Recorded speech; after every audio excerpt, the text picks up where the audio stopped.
एक्कासी एकजना मान्छे आएर चाहिँ एकदमै रोयो पनि के हेर्नुहोस् मेरो यहाँ एकदमै मेरो यहाँ आमाको चाहिँ अपरेसन गर्नुपर्ने भएको छ, मेरो पैसा आउनलाई टाइम यता पश्चिमतिरको मान्छे रहेछ त्यो, मलाई एकदमै गाह्रो परेछ, मलाई पैसा दिनुहोला, मलाई 10,000 रुपियाँ म तपाईँलाई आउने बित्तिकै म तपाईँलाई चाहिँ 10,000 रुपियाँ मेरो पैसा भोलि आउँछ, म तपाईँलाई 10,000 रुपियाँ फिर्ता दिन्छु भनेर भन्यो उसले।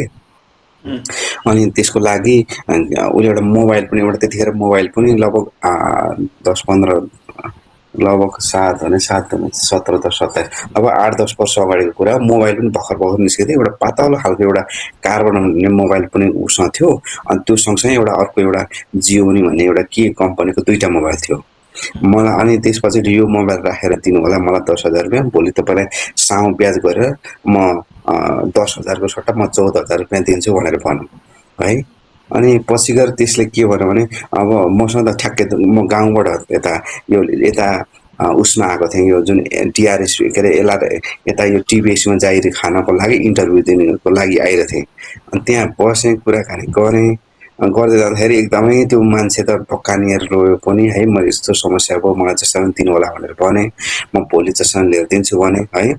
त्यसले गर्दाखेरि लौ त दिदीलाई पनि सोधेँ के गर्नु त दिदी भनेर भने, हुन्छ कि तपाईँकै विचार गर्नु भनेर भने।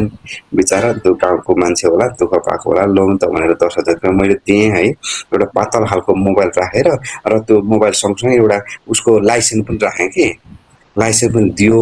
त्यो लाइसेन्स अझ मसँग छ।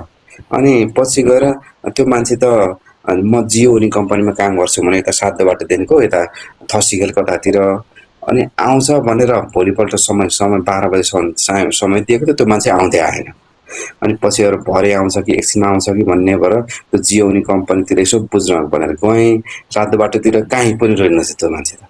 अनि पछि गएर यसो आफैलाई पनि अब यसले मेरो पैसा खाइदिएछ भन्ने भएर जिल्ला प्रहरी कार्यालयमा मैले यता 7 बाटोमा मैले निवेदन पनि दिएँ है। त्यसलाई बाइक नम्बर पनि मलाई टिपेको थियो, म यो बाइक हो, म यहाँ बाइक छ, यसरी यस्तो यस्तो गरेर चाहिँ भनेर सबै कुरा पनि भन्यो। त्यसो बाइक उसमा त्यहाँ अहिले यहाँ समस्या परेकोले मेरो बाइक पनि त्यहाँ जिल्ला के अरे उसमा त्यो ट्राफिक कार्यालयमा राखेको पनि छ भनौँ होला त भनेर त्यो बाइक हेरेर पनि गएँ। त्यो बाइकको नम्बर हेरेर त्यो पनि छैन। अनि यो अब चाहिँ म ठगिएछु भन्ने भएर अनि पछि गएर निवेदन दिएँ।